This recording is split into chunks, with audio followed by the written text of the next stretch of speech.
Now for tonight's talk, delighted to welcome Adie, who will talk on Luisa, Marchesa or Marchesa Casati. Thank you. Thank you.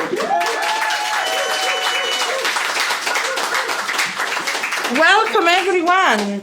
Lovely to see so many faces, some new and some old, but fantastic. Thanks really from bottom of my heart. I hope not to be so long and too boring. Stop it. Tonight we're going to talk about this lady that, as you can see here, was born towards the end of the 19th century on 23rd of January 1881 and in Milan, and she died the 1st of June in 1957 in London. But this, I think, is going to be the only few dates I will mention, because I would like to talk about her as a woman, as a character, a personage, you know, not through the steps in life and various events and so on, but for what she's done and what she still does in a sort of way beyond the grave. Marchesa Casati was born, actually, sorry, I already started. I started from the bottom. This is her grave. I forgot about this. Sorry, because I do this extempore. I don't have nothing written, just memory and so on. This is, I would like to start with the end of the Marchesa. She died, as I said, in London, in her little flat just behind the Royal Opera, the Royal Albert, Royal Albert House, where she lived the last few years of her life in total poverty, in total misery. She was the shadow of what she used to be, the incredible rich woman. She was one of the biggest heiresses of her time. And this is her grave that it was paid by a couple of gentlemen friends. They support her with her niece, Lady Maria Hastings, for the last 20 years of her, as I said, existence. It is a very simple urn with flowers and etc. And the legend says that the Marchesa was, first and foremost, the Marchesa, they misspelled the name. Her Marchesa is Luisa, but they spelled incorrectly. But anyway, even in death, she's become a character of controversy. But is at the grave that recently has been in a most overgrown part of Brompton Cemetery. If you have the chance to go and visit her, because she deserves to be remembered. Not long ago, I think it was 2 years ago, with other members, Luigi, Sbaffi and Barbara, we went and we went to look for her, and we had a lovely day in the cemetery. But anyway, this is the end, and the end, sort of the beginning of a post-death life. This is a young Luisa, when she was, I suppose, at the time of her engagement.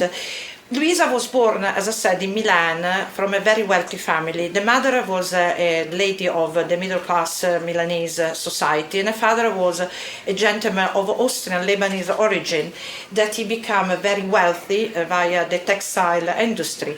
And Luisa had an older sister, Francesca. She was a year old, and when she was born, Luisa was basically considered, with Francesca, the most important girl, richest girl of the time in Europe.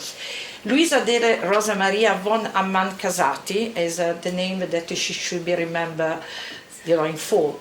The von come because in 1901 the father received the title of Count for his services, offered to the kingdom by the Savoia king Umberto I.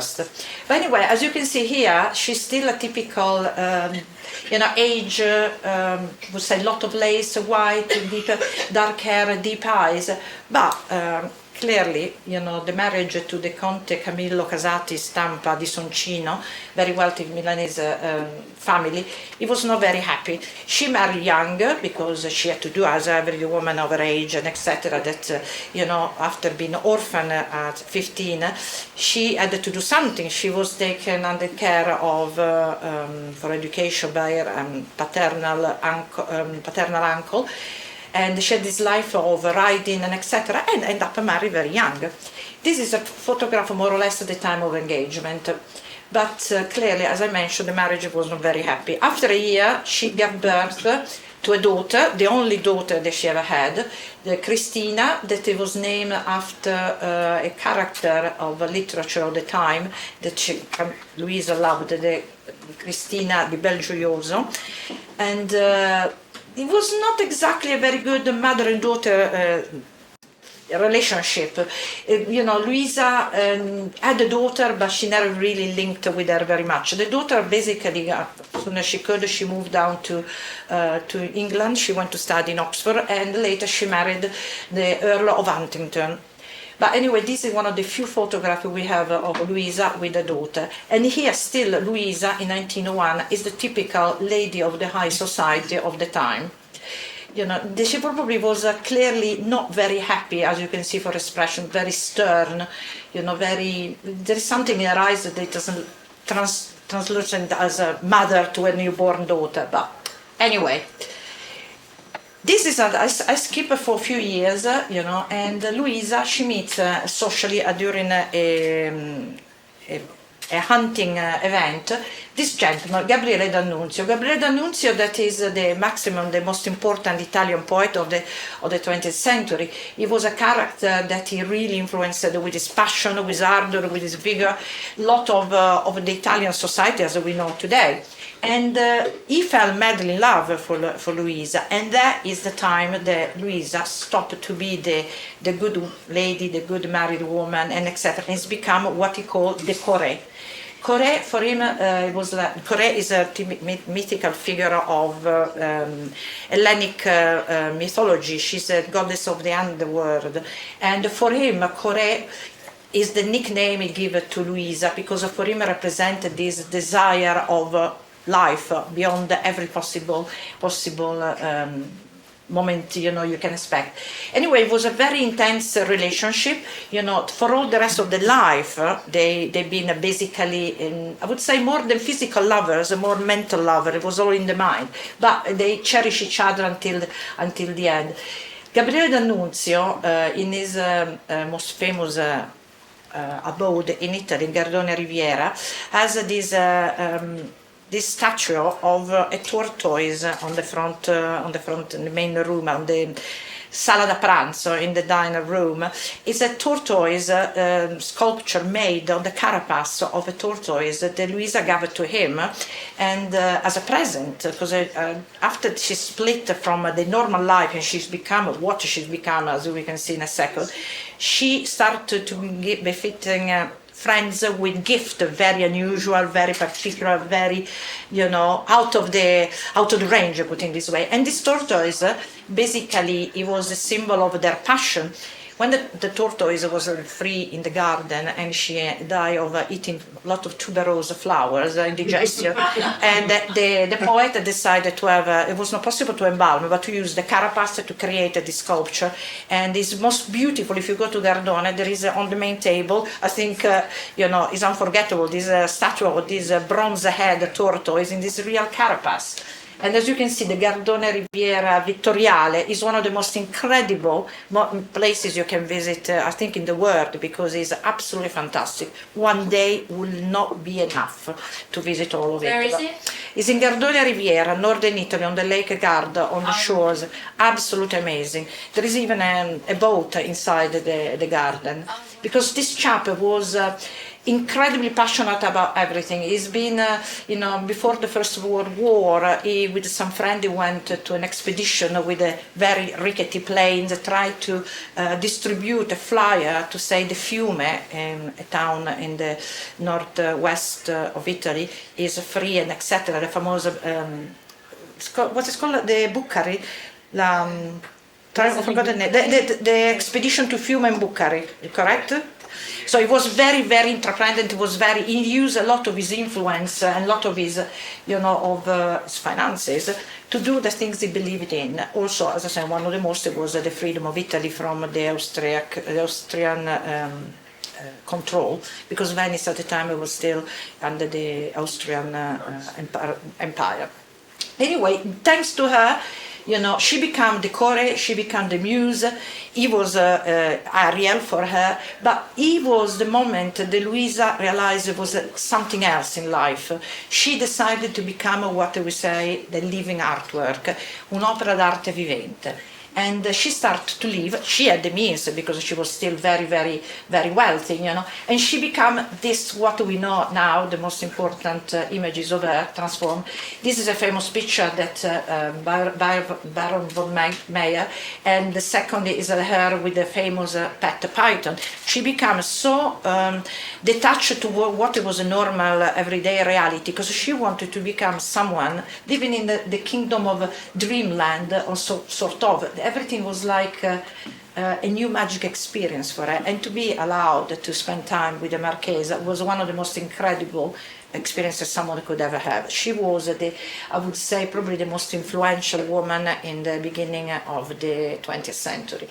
You know, this picture, as I said, with her pearl, with her eye, the gaze, you know, denote the change from the black hair lady with a very simple face, very meek makeup. She became this muse with the, you know, short hair, dye bright red, very dark, you know, lined eyes, because she was not exactly beauty, considering the canon of the days, but she had something that was beyond. There was what you call a charisma, maybe, and she was fully aware of this. The only point of beauty was her massive green eyes.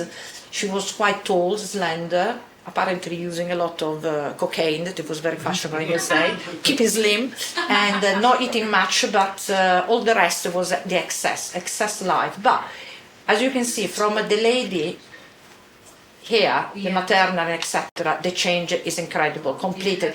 You know, just here you can see some sort of a sadness, a sort of unhappiness behind those eyes. But here you can see now she is the woman. I am the woman. I am the core. I am the one that wants to do what I think is right for me. And as I said, I put aside this most famous photograph of her, you know, with a mass of hair and the python, because towards the end of the 10s, basically more or less soon after the First World War, she started to hang around with this circle, artistic and etc. And thanks to the advice of Gabriele D'Annunzio, she moved to live. She left Milan. She left her husband. Actually, the separation with her husband was in 1914, so well before. But she moved to Venice, where she purchased one of the most beautiful buildings still existing on the Canal Grande, the so-called Casa Venier de Leoni. Today is known as Museo Guggenheim Museum, because Peggy Guggenheim was fascinated by her and she molded herself on the Marchesa. But anyway, the new house of the Cavaliere de Leoni became the center of this incredible activity, this party that were, you know, like days long, night long, you know, excessive, exuberant, and etc. And the Marchesa, she's famous for all these the extravagances, like a wander around the middle of the night with the two, what they should call the eunuchs. These are two beautiful black men dressed like Egyptian slave with torches and dressed like with a snake, or dressed only with pearls, or you know, or with other incredible extravagant outfit. This is the famous outfit on the left that it was designed for her by Leon Bakst, you know. Leon Bakst is famous because he created the costume for the Ballet Russe, the Sergei Diaghilev, that he was even, you know, besotted with her like everyone else at the time, because she was such an incredibly strong, you know, person, such a, you know, nothing was too much for her. Obviously, thanks to her invaluable, you know, wealth inherited, you know, she could afford it. This outfit is one of the most incredible. No, but the other one as well, you know, the kind of fountain of light. Someone sent me a link, Barbara Sbaffi sent me a link, some American lady, she created a copy of this using like illuminated tubes, obviously, again, another homage, because, as I said, her Marchesa has this still long effect. She has this magic, you know. It's no beauty on her, but it's the strength of desire to be beyond everything else considered good in society and etc. But Venice for her became like this incredible hub for these activities. This is another outfit that it was like, she used to basically dress like this every day. You know, Mariano Fortuny created for her the famous Delphos, you know, and still now, one of the most sought after garment, if you can get hold in some vintage fairs or something like this of a Delpho, please buy. Everything with... is the outfit, the style. It reminds of a Greek tunic, but the pleating is made in a specific way that still now we don't know how, because it's kept a very well kept secret by the Fortune group, still existing in Venice. But he created this incredible, you know, garment that it became the most sought after. You know, Isadora Duncan used to dance wearing a Delpho that has been created for her. But as you can see, the dramatic part, you know, is that this makeup that is so intense. It's like this white face, these dark eyes, and these red lips like blood, you know, drinking blood. Probably she did that as well, apparently. But anyway, in her life, you know, as I said, I don't mention many dates, but something very important is in 1919 she met the English painter Augustus Jones, and they had an incredibly strong affair, very vigorous, etc. Apparently people were complaining about the lovemaking and etc. But the point is, Augustus John, with his work, has been able to immortalize in this painting the real Marchesa. I think on this painting that Clayton correctly chose for the presentation, you can see this woman that has this gaze to say, she says, hey, I'm here, I'm not gonna go, I am proud who I am, and if you don't like it, hop it. This is, you know, the image that I think the most represent Luisa, you know, in a way, with some sort, in somehow, there is some sort of tenderness, and also, I think, beyond those eyes, beyond those gaze, strong gaze, there is, say, some sort of insecurity, but at the same time, if you're insecure, how can be so strong towards others? So I think this is the most important portrait, the Luisa we can find, with this mass of red hair and etc. Was not her color. Still now, I wonder how she'd been able to achieve such a perfect redness. Absolutely beautiful. But this is one of the most important portraits of her that remains. Also, with Augustus Jones, that he was quite a womanizer, etc., this relationship was able to transform in a lifelong friendship, been able to transform, very unusual for those days, as with D'Annunzio, just to give you an idea how avant-gardist people were. They were children of the, you know, the late 1800, but still had a mentality to go ahead with the friendship after a love affair finish, you know, quite modern in a way. But anyway, it's the one that he, for the rest of her life, actually helped her when she was in dire straits with money. Was he living in Venice, or was he? No, he was in England. Oh, so she came here. Yeah. And she used to travel. Now here I got a few photographs of her still at the same period of time, but the one I want to point at the most, and this is the only picture I found, Luisa smiling. Nowhere else Luisa smiles. As you can see, she was not exactly the most beautiful woman or the most fascinating, etc., but she had something. And the way, and she actually wearing here, oh, sorry, what's happened? She's wearing here a Delphos. This is a Delphos. You see, this is the dress I was telling you about. You know, and you probably even you can see better here. But for me, it's very pivotal, this image, because I have not been able to find any other image of Marchesa Casati smiling. This is the only one, even if. Mona Lisa. Anyway, what I was saying, these are the most important, of my opinion, and you can see she was already in probably here in her 30s, you know, not the youngest, but still very, you know, collecting artworks, because she became a very accomplished art collector, that she basically helped a lot of very young unknown artists of the time, you know. As I say, she was the pivotal woman mecenate of those days, and Peggy Guggenheim stepped on her shoes in every sense. Man Ray was another man, another artist that was absolutely besotted with her. This picture taken in 1931 depicts her, and people think, oh, it's out of focus. No, because somehow she was a character with multiple images, multiple personality, multiple looks, multiple gaze. And this is one of the most famous images that he took of her. He did a lot of them, but this is one of the most important. This is another image that is iconic because it is Giovanni Boldini. Giovanni Boldini, that is with John Sargent, one of the most important portraitists of the time, depicts her still when she was a lady of the high society with her beautiful dogs and etc. And as you can see, even here, the eyes, the look, she has some sort of, sadness. Notwithstanding she has this most amazing outfit and gown, still something that this parallel between, sadness and volitiveness. She has this character, she's these two aspects of Luisa. And this painting, again, try to capture, but I think not well as the Augustus John one. Now, this is another Man Ray picture of Luisa dressed for a party in Venice, because their party in Venice, Venice is famous for the carnival, but her parties were all year round.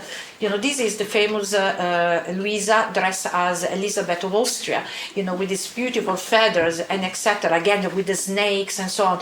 But as you can see, the eyes become like a void. It's like a skull, it's like death. She has this look that it goes beyond the normal concept of especially in those days. Now, another outfit, this, as you can see, very extravagant, this is probably in the mid-1920s, another one of her parties. As you can see, she wears a lot of interesting things, a lot of pearls, a lot of jewels, a lot of beautiful fabric, feathers, because also Luisa was obsessed with the magic, with the occult. All her life she was interested with everything to do with death and to come back to life and contact the dead. She, for a long time, she hosted both in Venice and the other properties she had in Paris, the mediums and people, spiritualists, that really, they suck on her, on the money. But she was, always looking contact with the other world. And she, in this point, she was quite following, in a way, actually opening what is becoming the early part of the 20th century, the fashion of the most, important theosophists and so on. But Luisa, she was such an inspiration for all these people that they really took on her. And this photograph, remember, keep in mind for later, because it's quite pivotal for something that I'm going to show you in a second. She has been an inspiration. A lot of people, they consider her like the mad woman, but obviously, when you consider some mad, you're fascinated by him. And the upper classes, they were absolutely besotted with her. So now, I would say, remember the image before, because those looks, they had an impact on the decades later. When, if you think about fashion, people, they've been able to influence, fashion and etc. Marchesa Casati is the one that in a way has the most impact. This is a picture of Marisa Berenson, dress inspired by Marchesa, dressed by Thierry Mugler in the mid-80s. Marisa Berenson was another woman that she has a mega impact because she was big heiress of a wealthy family, aristocrat family here in the UK. And she grew up in Florence, where she's been exposed to the story of Marchesa, etc., because she met people, they knew her in life. Also, don't forget that, as I mentioned before, Luisa's daughter, Christina, she moved and she married in UK. She became the Countess of Huntington, and her daughter, Lady Morea Hastings, was the one that helped the grandmother when she came to England, because towards the end of the 40s, Luisa, basically she was bankrupt. She spent, in the mid-20s, they reckon she had debts in the region of £25 million.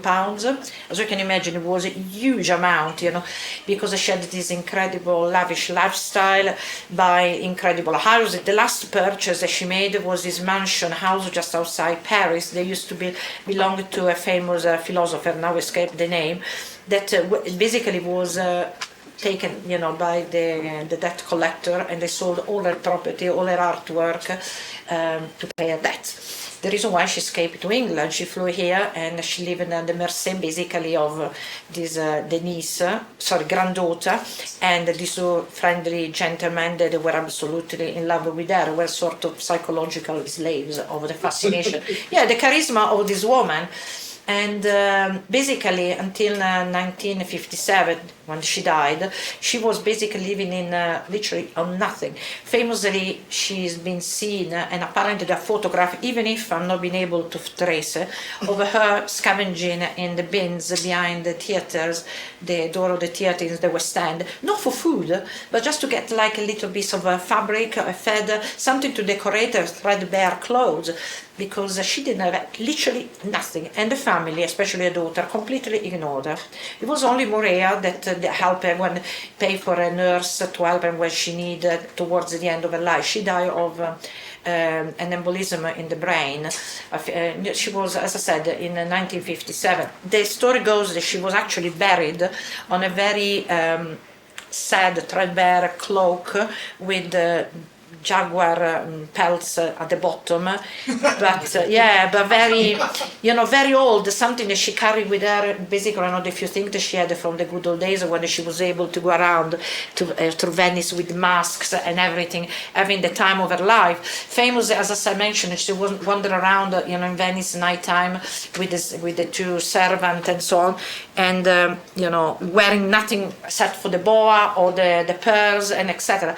And now end up in this way with this very old cloak, not old like mine, but and also something interesting. These two gentlemen, they buried her because they took her over the coast for the funeral with the mummy of her little Pekingese dogs that they mummified when he died. So basically she's the last companion of her life, and it's very sad, but at the end of the story she lived grand, and still we remember her and we still live thinking about her, because this, as I said, this picture is in the 80s, but we go on, look, McQueen, Christian Dior, Christian Dior designer was Gian Galliano. John Galliano is absolutely besotted still now with but everyone still has influence.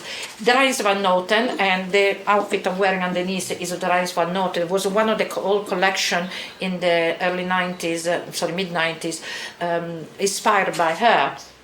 But still, this woman has an impact. As you can see, the androgyny, the sense of wackiness, the sense of excess, they still influence fashion today.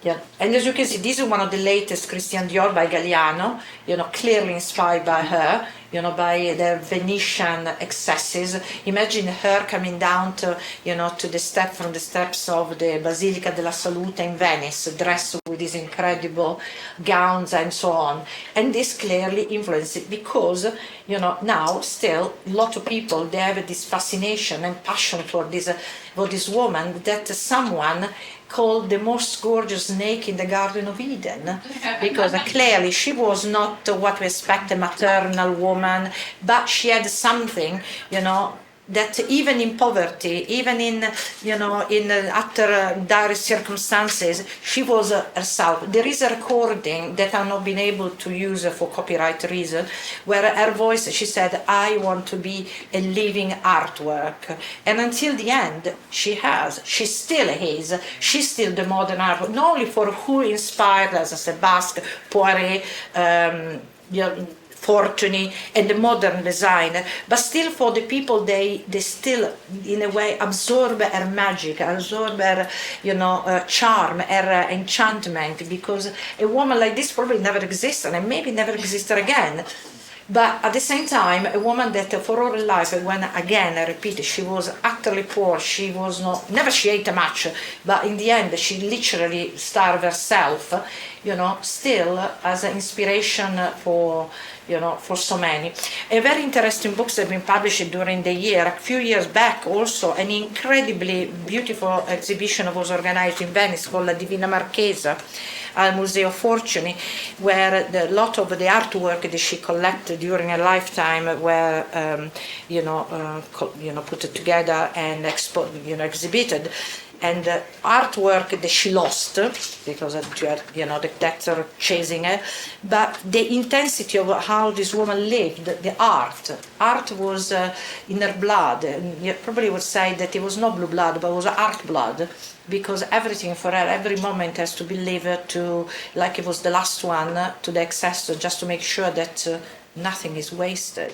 And I think her message is for us very important, that we should enjoy everything comes to us, every moment that we have to enjoy. I'm not saying hanging around with snake on the neck, but, because another famous, influence the Marchesa Luisa has in history is that, Cartier, for example, she used to be very fond of Cartier jewels and etc. Cartier took inspiration from her. The famous logo of the jaguar and the woman, is her wandering around Venice in the middle of the night with her two slaves, and the jaguar actually I think it was a cheetah, on the leash. Apparently it was domesticated, but still, she had this. I had never found a report of any incident, but she had this incredible menagerie of animals, including albino crows and raven. She has this passion for something that was out of the ordinary, and obviously having the means to do it, why not? But yes, she still, we still breathe Marchesa Casati. And at the same time, it's very sad that, again, I repeat, her grave is totally abandoned. Only now and then people go and clear around and so on. But, the most gorgeous snake in the Garden of Eden, this phrase is incredible because it depicts like something that is sinful, lustful, but at the same time you can't resist it. There was a phrase that Gabriele D'Annunzio used for her. Excuse me. Gabriele D'Annunzio created on her a personage, Isabella Inghirami, in one of his books, novel, Forse che sì, forse che no, maybe yes, maybe not, that he basically said that she was so important, so beautiful, something that to be loved, you had to leave her. Because it was like a drug, like a poison, and that is exactly what made the relationship so important and so long-lasting. And this is another image that I like. Giovanni Boldini, in a way, captured her in this whirlwind of energy, this woman that she was beyond time, her time, and all time. But she was like, I would say, this painting reminds me of a lightning, because she really illuminated her years, when she was who she was. Clearly, like every lightning and etc., it's like a moment in time. But she basically, is able to flash many times, and still in this painting, and this is you can imagine the vortex of around her, all the people living on her little world, for every word of her. But sadly, as I said, like in every good story, she was not a good, frankly, financially wizard. She lost everything. As I say, poverty was chasing her and etc. Even she has this family aristocratic connection with the daughter and her niece, but this is the last one, I would say. And basically, what I want to finish would say that something that her friends wrote on her grave, that age can wither, no custom stale and infinite variety. This is a phrase from Antony and Cleopatra by William Shakespeare, and I don't think a more apt word obituary could be written for a woman that is still, after, I would say, nearly 50 years of her death, still impacting our daily life. And as I said, I warmly recommend that go and visit her, read about her, and pay homage to this incredible character that I believe that doesn't deserve to be forgotten. Thank you.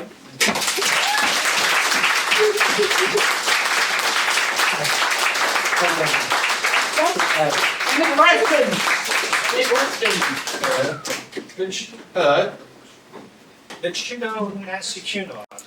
I think she did. I think the Nancy Cunard took inspiration from Marchesa. A lot of pictures of Nancy Cunard, the famous picture with all the rings and the eyes, they come from her. She was the woman that, if it was, I would say, Andy Warhol described the superstar, it would be her. We use the same adjective. Nancy Cunard definitely was part of a circle, because obviously, even if she was living in Venice, Paris, and etc., they were like all these high society that were merging together. Yeah. Did she know Alistair Crowley? Yes, she did. Yes, and she. Alistair Crowley, and was part of a circle when she was in Venice. I think there are pictures of her in Telema in the built, in the village that Crowley created in Sicily. But more than Crowley, I think she was, I would say, she had a fascination for this young artist called Osman Spare. That he was, she collected some of his work. That is an artist that was a part of the circle of Aleister Crowley. He was a vorticist. He never really became famous, but he was an incredible artist. He died again in utter poverty in South London. And his work, actually, if you had a chance to get some of his work, buy, because he is going to get more and more value in the Victor Wynne. yes, exactly, because I was part of the same circle, William Lewis and etc., were all vorticists. And the reason why Osman Spare didn't end up in the large scenery is because his association with Aleister Crowley, because they were interested in these sort of satanic practices and so on. And Marchesa was fascinated by, I mentioned earlier, by everything occult. She has this incredible relationship with the other world. Also, Luisa, she came from her family, it was quite not very religious as such, but the mama was a Catholic, the father was Jewish, so she grew up with this idea of this religion, quite important. She studied the Kabbalah quite intensely. Yes, and but that is something that we don't have anything written from her. But she was into this kind of esoteric studies. She hosted a lot of important medium of the time. I remember the famous medium Eusapio Palladino. She was quite frequently guest with her in Venice. And they had this kind of, I don't say that she was going around in the middle of the night in San Michele Cemetery and etc. But never know, digging bodies. Apparently I found, but I don't know if it's a very attendable source, that she had various mummies in her place and skeletons. But It's no autobiography. there are no autobiography, because she never wrote one herself, but there are a lot of other people. The one is in Infinity Beauty and Divina Marchesa. Yeah, there is even a comic one. Yeah, the comics, there are stuff. It became more and more, but the most important is Infinity Beauty by this American. It's a quite difficult book to find, because it was like a limited print, and you can't really find that stuff for extortionate price. You found a copy, Yeah. and I've been looking for, but not like the catalog for the exhibition, the Divina Marchesa in Venice a few years ago. Very difficult to find, very sought after. Apparently, they sold the catalog in the space of 5 days or 6 days at the exhibition. And it was unbelievable, because you really have the scent, the feel, the presence, the fragrance of this woman and the impact. And the point is, and this is a funny part, her descendant, because obviously Christina, the daughter, she gave birth to what has become Lady Morea Hastings.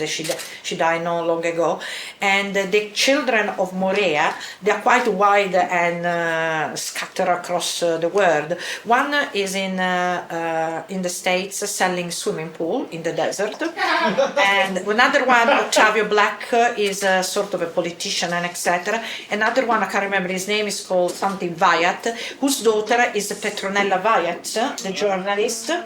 You remember Petronella Wyatt? She used to be a socialite, not on the level of a great-grandmother, but still quite famous, or infamous, because she had a long affair with Boris Johnson. And publicly, after a while, when she was completely put aside, she completely basically started to write these, I would say, salacious notes of her relationship and various stories. So yes, her descendants are still around, but not on the same league as her, And a sister, Francesca, married. She had a completely different life. Her family became very wealthy, still existing in northern Italy, but they don't do much. They don't want to be connected to. Unfortunately, the business doesn't exist anymore. But so that is in a nutshell, the sad story of a woman that has become so important for so many, but forgotten by their own family. James? No, actually, it sort of goes to what you were just saying. A very quick Google indicates that TV's Claire Balding from Channel 4 Racing may be a descendant as well. But do you know if any of the modern family recognise and have they made their peace with her. I think the only one was Morea. They shared a fascination with their grandmother, but the rest they are not. You know, even the branch in the States and etc. They do not. I don't think they have nothing to do. I mean, if you go to see the grave, I know it's a very custom in the British custom cemetery. Once you're underground, you're done. But totally, they didn't even pay for the grave, for the funeral. The funeral was paid by these two gentlemen. That they pay the rent, they pay everything for her. You know, and so the family is not, because I don't even think the Petronella Wyatt ever mentioned her great-great-grandmother in her articles and etc. The You know. 14th Duke of Huntingdon, so, Yeah, but I think it's been kept, you know, kept aside because she was, because also for Christina, for the daughter, the mother that never was really a mother, because when Christina was just a toddler, she, Luisa and Camillo, the husband, separated, and basically she was left with nannies, and she never had a direct experience with a mother, so she doesn't recognize. The only thing I read, but again this is quote me and unquote me, that Christina detested the mother because it passed on her the ugliness of the family. Because Christina, she was not exactly good looking either, and she blamed the mother to be the genes, because apparently the father, the family, the Casati, Stampa di Soncino, they are much good looking, but not her. So that is the only, but I repeat, that is something that I read somewhere, apocryphal, but I don't know if it's true or not. Any more question? Well, thank you very much. Thank you.